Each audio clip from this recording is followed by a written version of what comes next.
You have a neighbour, also from the European Commission, but from another Directorate General. So tell us something a bit about yourself more, and then, well, respond to the recommendations, please.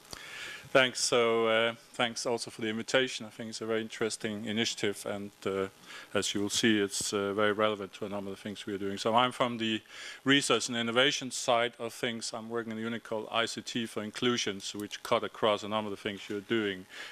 We have been working in the area of how to use technologies in solving societal challenges. In this case, particular, I can mention the initiative an innovation partnership in active and healthy aging, which is about how we can deploy innovation better to address the societal challenges, but also generate opportunities, because I think for many of these issues, a lot of these policy recommendations, particularly in this current financial and future constrained financial circumstance, I think it's very important to provide the best possible evidence on good reasons for doing these things. So it's not a matter of charity. In fact, most of these cases you can provide very good socioeconomic evidence that actually demonstrate the value of going in with these kind of intervention, changing the policies. And the innovation partnership is very much about creating large-scale evidence about the need for change and the evidence what the benefits will be, because we are dealing with a changing society. We have a healthcare system and a social care system which was designed 100 years ago, and it's now no longer in the right shape, but we need still to break down a number of silos. So the partnership is really about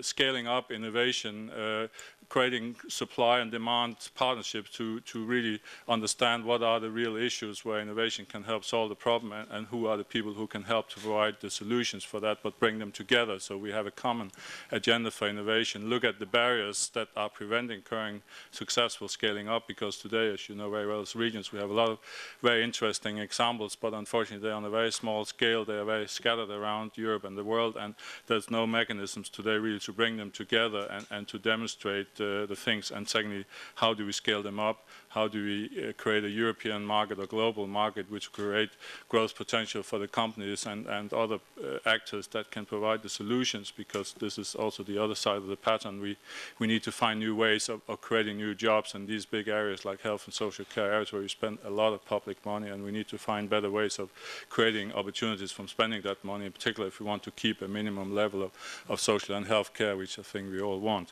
So the partnership is really a new initiative. Also inside the Commission is really a new innovation, because it's a collaboration between three commissioners, but in particular the Health Commissioner Don Daly and our Commissioner Neelie Kroes for the digital agenda, to try to come up with a common response, also to set the example for what is needed, because in most of these cases, as your agenda also clearly shows, it's a very broad set of issues that need to be brought together. In most cases, you need to create the macroeconomic linkages between them in order to rationalize the new policies, and this requires also changes in the way we work together.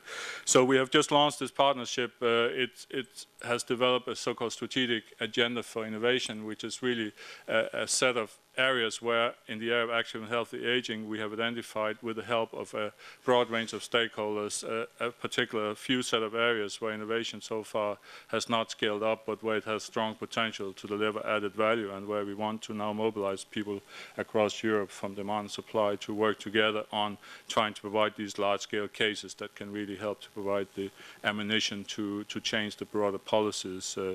I will not go into detail of the areas, but it really covers very broadly in terms of active aging. How do we keep people active for as long as possible through innovation? How do we encourage better prevention understanding in the area of health? How do we change our care systems to deal better with long-term care rather than acute care, to empower people to take better roles themselves? How do we facilitate this role of carers around the informal carers, the formal carers, through innovation? And so thirdly, how do we keep people independent for as long as possible? How do we encourage them to stay active in the labor market, etc.? So these are the areas. You will find more details in the actual document that was adopted. So this has been done also with the need for setting a strong vision, because as was mentioned, to do these things you need really a strong driver because of the complexity of the long range of stakeholders. So these initiatives have been set down with very high level commitment behind the definition, but with a bottom-up implementation. So you have the combination of those two. So we have the steering group that have developed this agenda has been led by 2 commissioners. It has involved 4 ministers represented, selected by the council. It has involved CEOs of big companies. It has involved NGOs. It has involved regions. It has involved insurance companies. So it has a very high level of attention inside the Commission. It's also really an expression of the Europe 2020 strategy. How can we, on the one side, tackle our future challenges, but at the same time generate new growth that will enable us to compete globally? Because also here the issue is how do we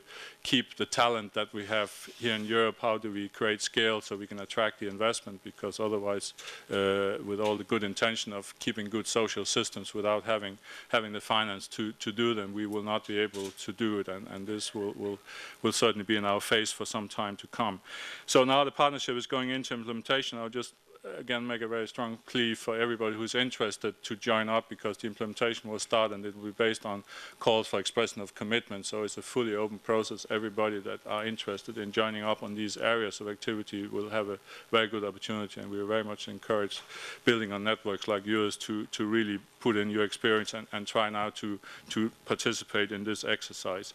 Very quickly on the recommendation, I think as a number of recommendations really are covered by the idea of the partnership itself, I think you'll find fertile ground for picking up ideas, and you'll also have the advantage that there you will be able to plug into this idea of generating evidence behind and creating communities across Europe that are interested to work together around and to share the practice and to accelerate the scale up of good experience and understanding and sharing a risk of innovation, because obviously there's no innovation without risk taking, and also the European dimension is a very good vehicle to share that risk and thereby facilitate people taking those long-term decisions.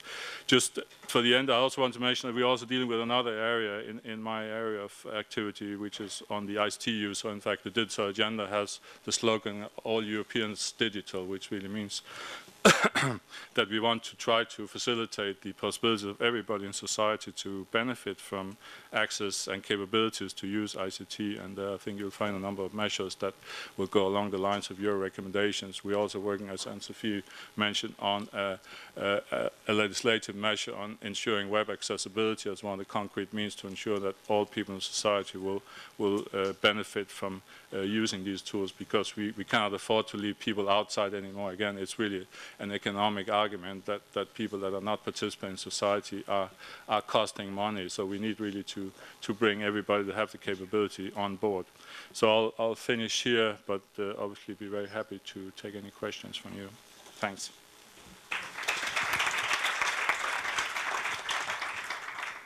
Thank you so much, Peter.